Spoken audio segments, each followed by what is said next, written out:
Bismillahirrahmanirrahim. Alhamdulillahirabbil alamin. Allahumma shalli wa sallim ala sayidina Muhammadin miftahi babi rahmatillah adada ma fi ilmillah salatan wa salaman daimain bidawami mulkillah wa ala alihi wa sahbihi. Allahumma shalli ala sayidina Muhammadin salatan taftahu biha lana futuhal arifin wa tufaqihuna biha fid din wa ala alihi wa sahbihi. Assalamualaikum warahmatullahi wabarakatuh. Sahabatku, saudara-saudaraku, kaum muslimin dan muslimat dimanapun antum berada, alhamdulillah kita bisa bertatap muka dalam keadaan sehat walafiat. Mudah-mudahan kesehatan lahiriah ini juga ditopang kesehatan batiniah, sehingga kita betul-betul sehat dalam arti yang sebenarnya di dunia sampai nanti ke jannah. Amin, Allahumma amin. Nah, menjadi manusia yang tenang. Pertanyaannya, kalau nggak jadi manusia yang tenang, mau jadi manusia yang seperti apa? Manusia yang kemerungsung kalau bahasa Jawa. Kemerungsung itu dalam bahasa Arabnya al-ajalah. Al-ajalah itu bukan tergesa-gesa. Walaupun salah satu arti al-ajalah adalah ketergesa-gesaan. Ketergesa-gesaan itu hanya salah satu wujud karena orang tidak tenang. Maka dikatakan dalam sebuah riwayat, "Ata'anni minallah wal ajalah minasyaiton." Atau kama qala sallallahu. Bersikap tenang itu adalah berasal dari Allah. Wal ajalah, dan bersikap tidak tenang, lawannya ata'anni tadi, bersikap tidak tenang adalah dari setan. Karena itu kalau kita pengen jadi manusia yang hidupnya itu selalu dalam naungan Allah Ta'ala, pertolongan Allah Ta'ala, rahmatnya Allah Ta'ala, maka kita harus bisa menjadi manusia yang tenang. Nah, caranya bagaimana? Ini yang akan kita bahas bersama. Insya Allah, doakan saya dikasih ilmu yang manfaat, sehingga antum bisa mendengarkan, dapat ilmu yang manfaat, dan manfaatnya berkelanjutan sampai ke jannah. Amin, Allahumma amin. Walaupun pertemuan kita sesaat, pertemuannya nggak lama, mudah-mudahan manfaatnya selama-lamanya. Amin. Kenapa kita jadi tidak tenang? Jawabannya adalah karena kita merasa terancam. Terancam jabatannya, jadi nggak tenang. Terancam batas waktu pengerjaan tugasnya, jadi nggak tenang. Terancam batas waktu membayar hutang. Sudah tiba waktunya, duitnya belum ada, jadi nggak tenang. Ya, semua keterancaman itu membuat kita jadi nggak tenang. Kenapa kita jadi nggak tenang ketika terancam? Karena kita bergantung pada sandaran yang tidak boleh dijadikan sandaran. Jadi kita menggantungkan harapan kepada sandaran-sandaran yang tidak boleh dijadikan sandaran. Di mana Allah telah mewahyukan di dalam surat Al-Ikhlas, "Qul huwallahu ahad, Allahus samad." Katakanlah, hanya Allah yang Maha Esa. Kalau bahasa lugasnya, yang ada itu cuma Allah, yang lain nggak ada. Yang ada cuma Allah, yang lain nggak ada. Bosmu yang nggak ada, kemudian partnermu yang nggak ada, tabunganmu nggak ada, kepandaianmu nggak ada, semua nggak ada. Yang ada itu cuma Allah Ta'ala. Yang berlangsung itu ya hanya keputusannya Allah Ta'ala. Yang berkuasa ya hanya Allah Ta'ala. Yang bisa mengizinkan sesuatu terjadi hanya Allah Ta'ala. Yang bisa mencegah sesuatu agar tidak terjadi hanya Allah Subhanahu wa Ta'ala. Enggak ada yang lain. Qul huwallahu ahad. Katakan, hanya Allah yang ada. Cuman Allah. Nah, kalau sudah yang ada cuman Allah, Allahus samad. Allah adalah harapan, sandaran, Tuhan yang menjadi tempat bergantungnya segala sesuatu. Hanya Allah, nggak ada yang lain. Kalau udah begitu, kemudian kita jadi tercerahkan. Oh, yang bisa nolong hanya Allah. Yang bisa membantu hanya Allah. Yang bisa menyelesaikan masalah kita hanya Allah. Yang bisa ngasih kita rezeki hanya Allah. Yang bisa hanya Allah. Yang mampu membuat jadi tidak bisa hanya Allah. Yang bisa mencegah hanya Allah, nggak ada yang lain. Disitulah kemudian kita menjadi tenang. Kenapa? Karena urusan sama Allah itu semua serba mudah. Nggak ada urusan sama Allah ruwet. Nggak ada susah. Semua serba mudah. Simple. Mau ketemu paling mudah ketemu Allah.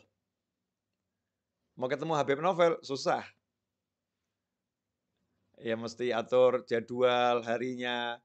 Udah harinya datang ke Solo, tiba-tiba Habibnya lagi ngaji online, nggak bisa nemuin tamunya. Ditunggu selesai ngaji online, tamunya ketiduran, Habibnya pergi ke mall, misal gitu kan ya. Wah tadi udah keluar Habibnya ke mall, susah nih mau nemuin Habib Novel. Muncullah kalimat, Habib Novel susah ditemuin. Tapi sejak kapan ada kalimat Allah susah ditemuin? Nggak ada. Nggak ada.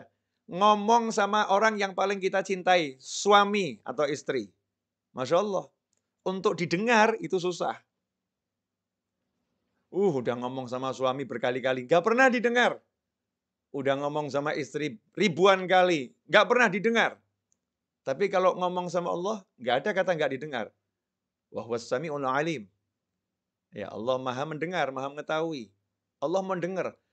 Iblis ngomong aja didengar sama Allah Ta'ala. Apalagi kita.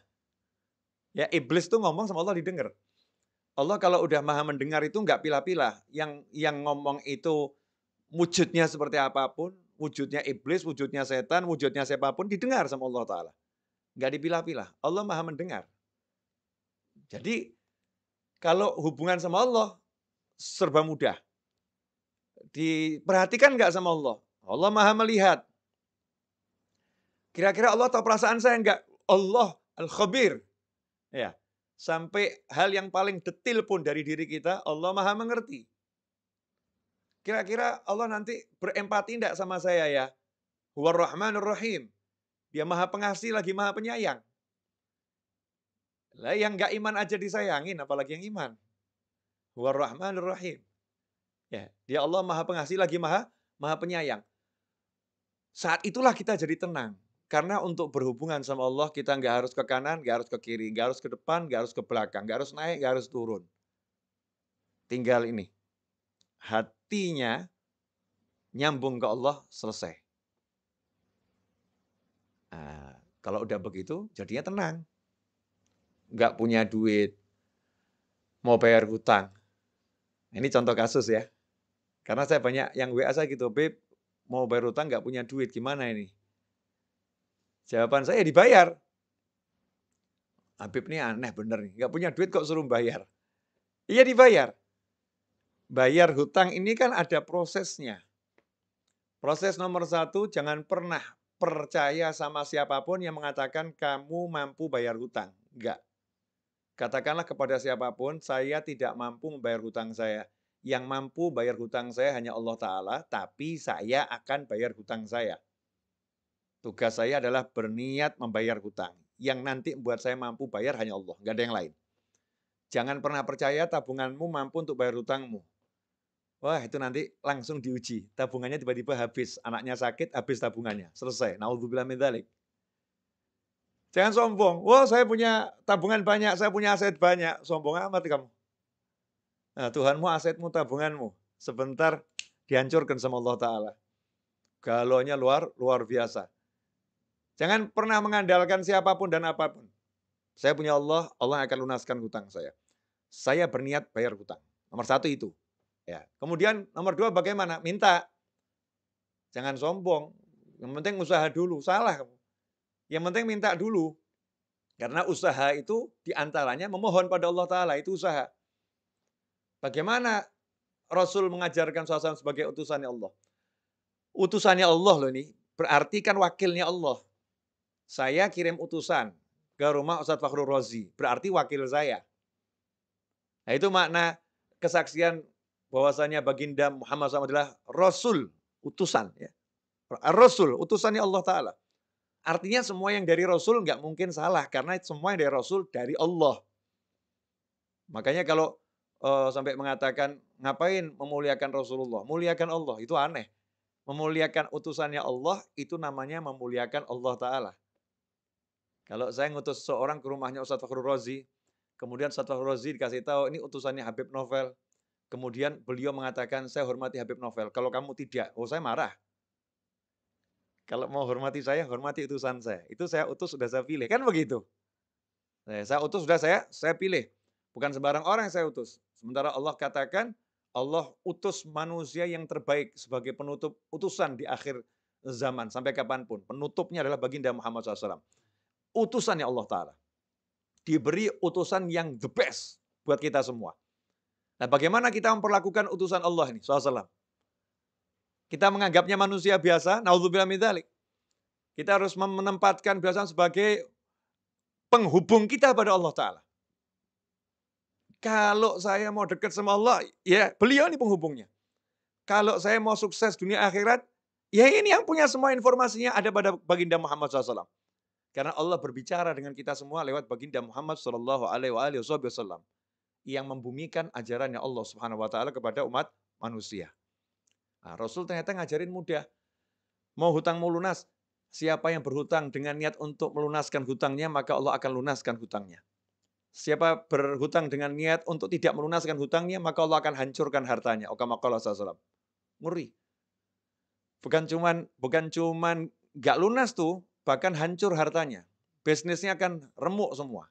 Kalau niatnya nggak baik. Tapi kalau niatnya baik, mau melunaskan hutang, Allah akan melunaskan hutangnya. Nomor satu itu. Kemudian nomor dua, suruh baca doa. Banyak sekali doa dan amalan dari Nabi Muhammad SAW. Ada yang menjadi amalan dibaca tiap pagi. Ada yang dibaca tiap selesai sholat. Amalkan semua itu. Yang amalan pagi hari diamalkan untuk pelunas hutang.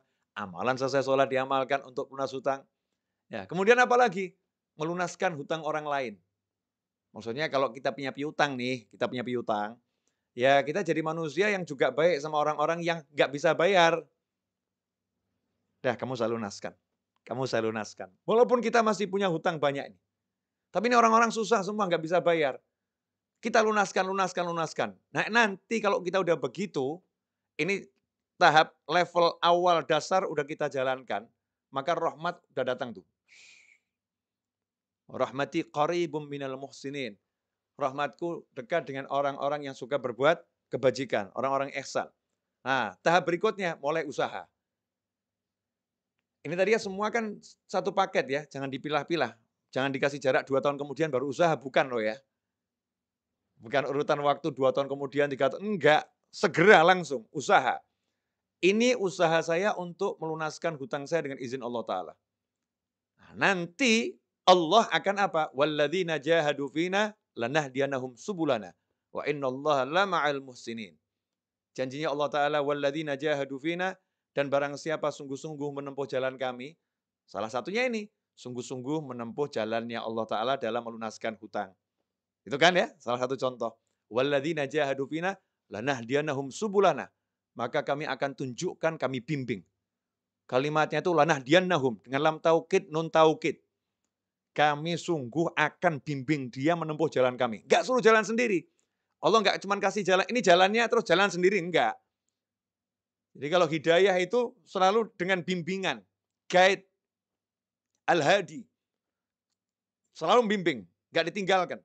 Dibimbing untuk menempuh bukan satu jalan, jalan-jalannya Allah Ta'ala. Sehingga orang yang sudah menerapkan syariatnya Nabi Muhammad SAW tidak akan pernah kehilangan ide, tidak akan pernah kehabisan cara, tidak akan pernah kehabisan jalan, karena Allah bukan bimbing dia satu jalan, Allah akan bukakan miliaran jalan. Nih. Nah kalau begitu ya tenang saja. Lawang dikasih tahu sama Allah solusinya segitu banyak kok. Masa nggak tenang? Bleng. Lah yang ada sekarang gimana? Pusing. Mata gelap. Nggak ada solusi. Gimana ini? Mentok. Taunya cuma satu jalan. Jalannya apa? Cari duit. Lupa sama yang ngasih duit. Yaitu Allah Subhanahu wa Ta'ala. Nah, ini tenang ini kalau kita mau kembali pada Allah Subhanahu wa Ta'ala. Kalau kita nggak mau kembali sama Allah, nggak bakal tenang. Apapun yang kita andalkan akan buat kita susah. Apapun yang kita harapkan akan membuat kita menjadi galau, resah. Tapi kalau kita kembali pada Allah Ta'ala, bersandar sama Allah Ta'ala, maka selesai masalah. Contoh, ini contoh bersandar sama Allah. Kita masih ingat betul dalam hadis disebutkan, ada 3 orang berteduh di dalam sebuah gua, ya sebuah gua di sebuah bukit. Saat berteduh, tiba-tiba, ada batu yang jatuh dari atas gunung itu, menutup persis di mulut gua, tanpa celah. Ketiga orang di dalamnya tidak bisa keluar, batunya besar. Ya naluri manusia, berusaha menggeser batu. 3 lelaki perkasa menggeser batu yang besar. Gotong royong bertiga itu dorong, batunya enggak gerak, orangnya yang terpental. Dup, wah, orangnya yang gerak, batunya enggak. Kenapa seperti itu? Karena batunya terlampau besar. Apa yang dilakukan? Apakah bersandar pada kekuatannya? Apakah bersandar pada tenaganya? Itu yang menyelesaikan masalah? Apa kemudian berharap ada orang nanti yang bawa traktor, buka nyingkirin batunya, itu menyelesaikan masalah? Enggak. Yang diajarkan oleh Nabi Muhammad SAW saat itu adalah langsung kembali kepada Allah Ta'ala. Udah jangan mikir manusia lagi, udah kayak gitu kok mikir manusia. Ya siapa tahu ya nanti ada manusia di luar nolong saya, siapa tahu ada, siapa tahu ada, siapa tahu ada. Ya yang pasti ada kan Allah, kalau yang lain kan nggak ada. Lah ngapain mikirin yang nggak ada, yang ada nggak dipikirin? Kan bodohnya kita luar biasa. Nah, kan Allah ada, selalu ada. La ilaha illallah Muhammadur Rasulullah SAW. Maka saat itulah yang satu mulai ngomong. Ini hadisnya kan panjang tuh ya. Saya ambil poin singkatnya saja. Ya Allah, saya pernah ya mencintai seorang wanita.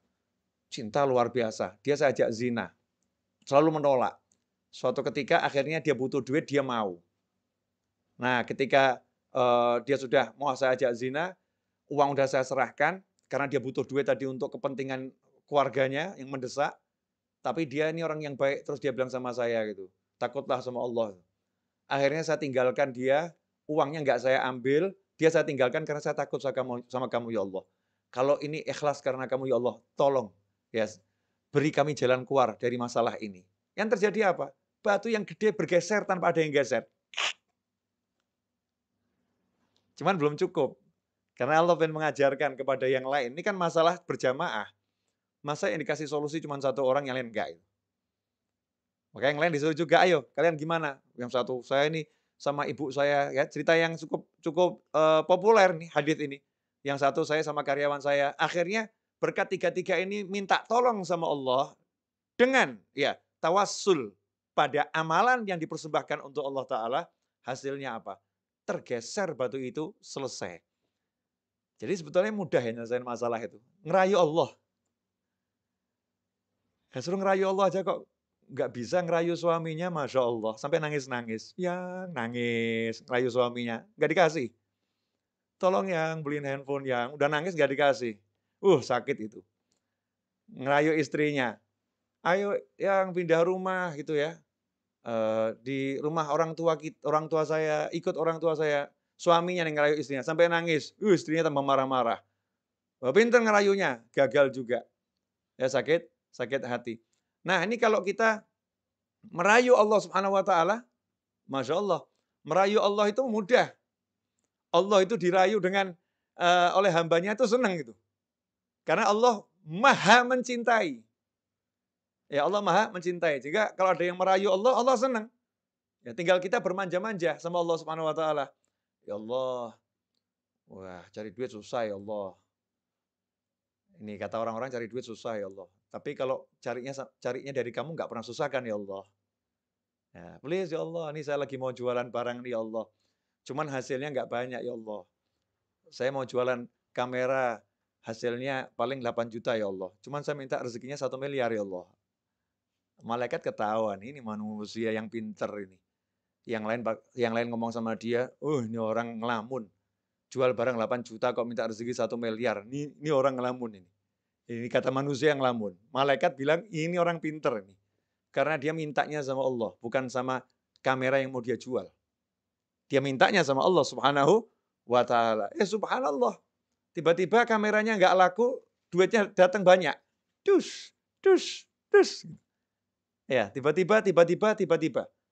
Nah, dari mana itu? Wa may yattaqillaha yaj'al lahu makhrajan wa yarzuqhu min haitsu la yahtasib. Siapa bertakwa kepada Allah. Jadi jangan terbiasa sama teori-teori yang diajarkan sama yang mengajarkan itu loh. Tapi terbiasalah dengan bukan teori, tetapi hukum pasti dari yang maha menciptakan kita semua, yaitu Allah Subhanahu wa taala. Hukum pasti dari utusannya Allah Subhanahu wa taala, yaitu baginda Muhammad SAW. Yang lainnya itu teori. Kalau Rasulullah SAW adalah hukum pasti. Kalau Allah hukum pasti. Teori banyak salahnya, perlu diuji. Tapi kalau hukum pasti, nggak mungkin salah. Karena itu wahyu ilahi dan sabda Nabi Muhammad SAW. Enak kan? Allah bilang nih sama kita semua. Ya, tapi yang diajak bicara yang iman loh ya. Kalau nggak percaya ya terserah, bukan mukmin. Oh, kita ini mukmin semua kan. Nah, mukmin diajak bicara sama Allah. Kalau nggak iman ya ngapain saya ajak bicara? Ini yang diajak bicara yang beriman. Wa may yattaqillaha, kalau udah bicara iman jangan pakai akal. Ini akal nih suka membuat orang yang beriman jadi rusak imannya. Iman itu yang membedakan antara mukmin sama orang yang nggak mukmin. Yang nggak mukmin pakai akal saja. Tapi kalau yang mukmin nggak butuh akal dia. Aku percaya sama Allah kok. Nah, gimana? Ya urusannya Allah. Aku percaya sama Allah, selesai. Itu mukmin. Walaupun orang yang beriman akalnya dipakai untuk menambah keimanannya. Ya, untuk memperkuat keimanannya, untuk menyampaikan kepada orang lain agar bisa menjadi beriman pula. Tetapi ketika dia beriman, dia nggak butuh akal gitu. Dia cukup membutuhkan hatinya yang meyakini Allah Subhanahu wa taala. Subhanallah. Wa may yattaqillaha. Allah yang bilang nih, dan barang siapa yang bertakwa kepada Allah. Takwa itu gampang kok. Saya bilang takwa itu susah. Walaupun kita kan takwanya masih ya begini begitu, tapi takwa itu gampang. Simple. Yang diperintah jalankan, yang dilarang tinggalkan. Selesai toh. Kayak gini loh, kayak gini. Wah, zaman sekarang ini mau ke mall aja susah nih. Mesti punya aplikasi Peduli Lindungi. Mesti harus sudah divaksin. Mau ke mall aja susah. Nggak susah toh ya? Ya jalankan saja peraturannya. Kalau kamu sudah vaksin, punya aplikasi Peduli Lindungi, kamu ke mall, mudah, nggak susah. Kan gitu. Nah, begitu pula dalam kehidupan kita dengan Allah Ta'ala. Simple. Kamu laksanakan perintah Allah, kamu jauhi larangan Allah, Allah laksanakan janjinya kepadamu. Wa may yattaqillaha, apa yang didapatkan? Yaj'al lahu makhraja. Hal yang paling ruwet dalam hidup manusia itu kalau jalan buntu. Betul ya? Jalan buntu. Ngelamar anaknya orang, ditolak, jalan buntu. Pusing dia. Ngelamar kerjaan di kantor, jalan buntu, pusing dia. Ya, mau bayar hutang nggak ada duit, jalan buntu, pusing dia. Maka janjinya Allah Ta'ala buat yang percaya sama Allah, yang mau ikuti aturannya Allah Ta'ala, wa may yattaqillaha, siapa takwa sama Allah, apa yang Allah janjikan nomor satu? Yaj'al lahu makhraja. Don't worry. Jangan khawatir, ojo wedi. Jangan takut kamu. Ya, jangan takut. Kenapa? Yaj'al lahu makhraja. Dia Allah akan selalu. Oh, ini harus digarisbawahi ini. Dia Allah akan selalu yaj'al lahu, memberikan kepada dia yang bertakwa pada Allah Ta'ala makhraja, jalan keluar. Batu nutupin segede apapun, orangnya bertakwa, Allah kasih jalan keluar. Kehidupan dunia sengeri apapun, orangnya bertakwa, Allah kasih jalan keluar. Makanya buat orang yang bertakwa, tenang. Yang lain heboh, ini gimana, ini bagaimana. Tenang dia. Nanti saya akan diberi solusi sama Allah. Nanti saya akan diberi solusi sama Allah. Yang lain nanya, lah solusinya bagaimana? Solusinya apa? Ya kan nanti Allah yang kasih. Ngapain saya pikir sekarang? Yang ngasih Allah kok saya yang mikir. Tuh, seperti Nabi Musa alaihissalam. Nabi Musa sama Bani Israel ketemu lautan yang luas. Umatnya bingung waktu itu. Gimana depan lautan, belakang Fir'aun ngejar. Nabi Musa santai. Ya. Kalla inna ma'ya rabbi sayahdin. Kalla. Sungguh nggak mungkin kita celaka. Inna ma'ya rabbi. Allah bersamaku. Sayahdin. Nanti dia Allah akan beri saya petunjuk. Nanti dia Allah akan beri saya petunjuk. Hasilnya apa? Dikasih sama Allah solusi. Jalan keluar. Jalan keluarnya bagaimana prosesnya? Simple. Nggak ribet. Nggak cari pasukan. Nggak cari relawan, nggak cari apa tambahan manusia untuk bantu perjuangan, nggak cari A sampai Z, ya memakai yang sudah ada di tangan, yang ada di tangan Nabi Musa alaihissalam, nggak jauh-jauh loh. Ya udah tongkatmu pukulkan ke laut. Solusi yang nggak masuk akal manusia. Dek, laut terbelah, Nabi Musa dan pengikutnya selamat, Fir'aun tenggelam dan binasa. Diabadikan sampai akhir zaman dan sepanjang masa. Selesai masalah. Ya ja'allahu makhroja. Selalu diberi solusi oleh Allah Ta'ala. Selalu diberi jalan keluar oleh Allah Ta'ala. Gak cukup itu. Plus, وَيَرْزُقْهُ مِنْ حَيْثُ لَا يَحْتَسِبْ. Dan Allah akan selalu beri dia rezeki yang gak pernah bisa diperhitungkan oleh dia ataupun yang lain. La yahtasib. Jadi orang yang dekat sama orang bertakwa ini kalau kalkulasi rezekinya pasti pusing.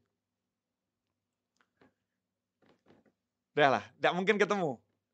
Mau pakai jurus model apapun. Kok bisa ya? Kok bisa? Nanti kok bisa gitu. Karena Allah suka ngasih surprise sama hambanya yang bertakwa. Surprise. Surprise. Gitu. Allah ngasih kejutan. Nih. Sampai kita bingung nih. Bertubi-tubi dikasih rezeki sama Allah Ta'ala. Min haitsu la yahtasib.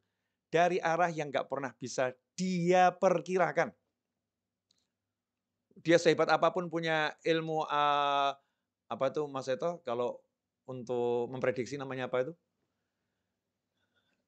Kita kalau misalnya punya data,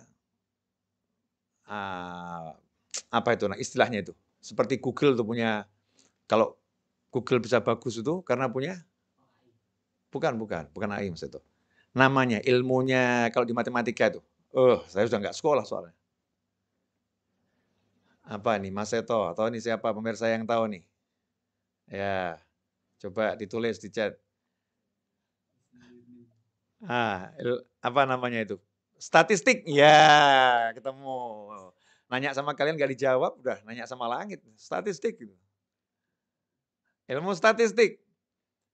Ya, walaupun dia punya data yang lengkap, ya kehidupan Pak Yai ini dari umur sekian sampai sekian, didata semua koleganya sampai, terus dia perkiraan saya hari ini Pak Yai, Habib, Ustadz, ya Fulan atau Fulanah akan dapat rezeki dari arah sini. Allah akan kasih arah yang lain. Yang ngasih aku bukan statistikmu. Aku udah bilang, yaj'allahu makhraja wa yarzuqhu min haitsu la yahtasib. Udah la yahtasib, udah jangan kamu hitung. Jangan kamu pikir, jangan kamu cari-cari, nggak bisa. La yahtasib. Allah udah bilang, nggak pernah bisa diduga rezekinya orang yang bertakwa. Nggak bisa, itu Allah menunjukkan kemampuannya memberi rezeki. Allah menunjukkan kuasaannya dalam beri rezeki. Allah menunjukkan otoritasnya kepada manusia. Kamu nggak bisa, hanya aku yang bisa. Asyik itu. Min haitsu la yahtasib. Jadi tenang, orang bertakwa itu nggak pernah mikirin rezekinya hari ini atau besok. Tugasnya apa? Jalankan perintah, tinggalkan larangan. Perintahnya suami cari nafkah. Ya, cara cari nafkah keluar ke pasar misalnya. Ya keluar ke pasar. Perintahnya ketika keluar ke pasar bagaimana? Berdoa.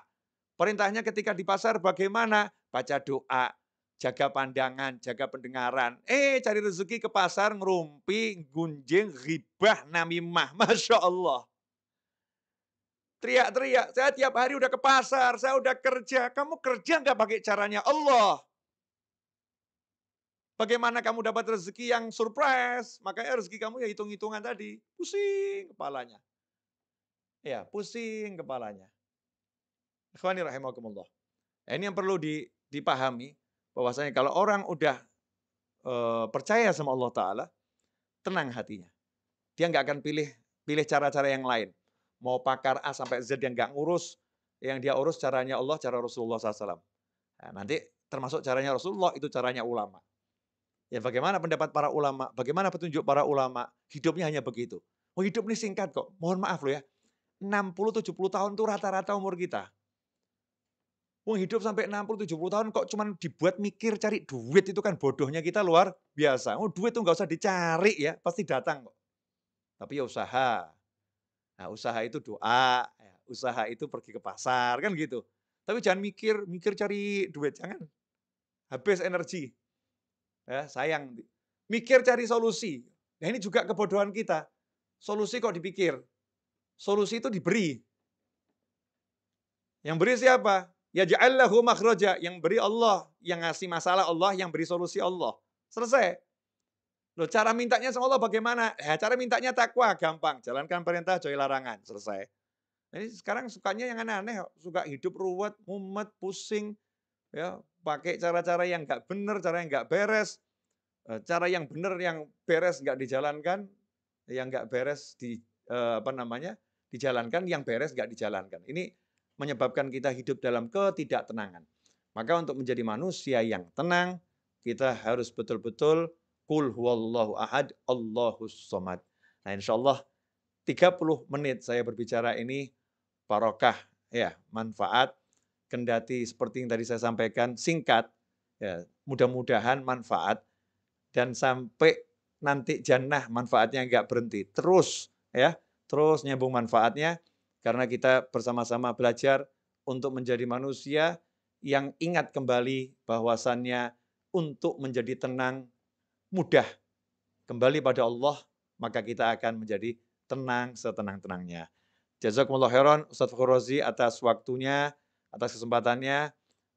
Insyaallah kita ketemu lagi di waktu yang akan datang, dan semoga Ustaz Fakhr Razi beserta sekolahannya, ya, beserta guru-guru yang di sana, wali murid, semua yang bekerja di sana, diberi oleh Allah Ta'ala kemudahan dalam segala hal yang diridhoi Allah Ta'ala, dijauhkan dari segala kesulitan, dari segala petaka, musibah, diberi kesehatan lahiriah dan batiniah, dijadikan anak didiknya bisa menjadi orang-orang yang semakin bertakwa pada Allah Subhanahu wa taala, dan mudah-mudahan diberi rezeki zahiran wa batinan, berlimpah ruah, datang dari segala arah tanpa susah payah, dan insya Allah kita semua oleh Allah Subhanahu wa taala dijadikan sebagai orang-orang saling mencintai di jalan Allah, orang-orang saling menyayangi di jalan Allah, saling mengunjungi di jalan Allah, dan kelak kita dipertemukan dengan baginda Muhammad sallallahu alaihi wasallam, dan semoga setelah usia panjang dalam semua kebaikan, kenikmatan, ketaatan, keridhaan, kebaikan, kekayaan, kemudahan, kesenangan, kita diberi akhir usia husnil khatimah. Wassallallahu ala sayyidina Muhammadin wa alihi wasallam walhamdulillahi rabbil alamin. Amin. Walafu minkum, saya undur diri, Ustaz Faurozi dan kawan-kawan. Insyaallah kita bertemu kembali di lain kesempatan. Wassalamualaikum warahmatullahi wabarakatuh.